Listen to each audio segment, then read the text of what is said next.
What is up? What is up, Colony fam? Here with Quarantine Bible Study. Hopefully you guys are enjoying the Colony show thus far. And the election just happened. I don't know if we'll have the results by the time you're watching this, or maybe we will have the results. I don't know, whenever you're watching this. But I want to remind you of something. Something important is because we are Christian first.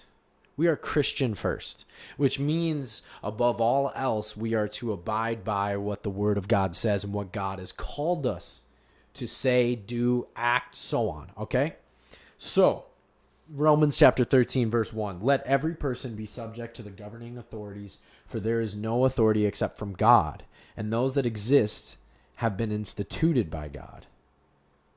Therefore, whoever resists the authorities resists what God has appointed, and those who resist will incur judgment. It's interesting. It tells us to submit to authority because authority was given to them by God. It was appointed by God. We think that we vote for people to be put into authority, but ultimately God has a plan and He is sovereign and He reigns over the earth. So whoever is in office, God is working things out. They're there for a reason. So whoever wins the election, whoever won the election when you're watching this, you are to submit to your governing authorities. I do want to make note of, unless it is going in direct disobedience to God and His orders over your life, you are to obey God above all else. But if it doesn't actively go against what God has called us to be, do, so on, then you are to submit to governing authorities no matter who it is, no matter how much you dislike them. We are to pray for them. We are to not necessarily, you don't got to like them, okay? But you are to submit to governing authorities. Guess what? The authorities goes beyond just our president. It goes to our governor, our mayor, our teacher, our coach, our pastor. No, I'm just kidding.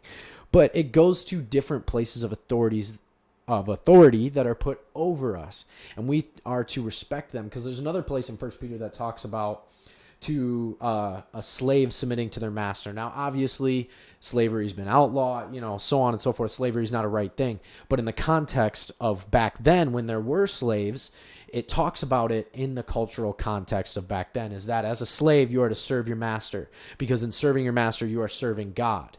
Now, if your master treats you poorly, you are still right with God, because you are serving them. Even though they treat you poorly, it is better to do good and suffer than to suffer and not do good.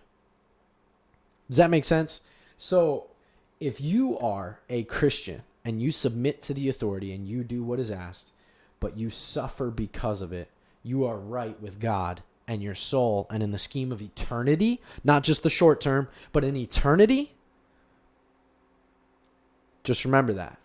That is our perspective, eternity, and how right we are with God. So don't let our actions of whatever happens with governing authorities and so on disrupt our eternity with the Father, with God. Let us remain faithful to Him regardless of what happens. All right, guys, let that be encouragement. I know some of this stuff maybe doesn't apply to you, or you feel like it doesn't, but I assure you it does. It does matter, and you matter, and your life will grow and be better because of this. If you submit to authorities, despite whether you suffer under them and they are mean and they're harsh and it's not great, we are still called to submit to them because of God's authority and our honoring to God. Unless they are directly telling you to disobey God, that's a different story. But anyway, that's been Quarantine Bible Study. Hopefully you guys enjoyed.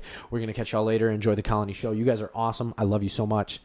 Please, God bless you.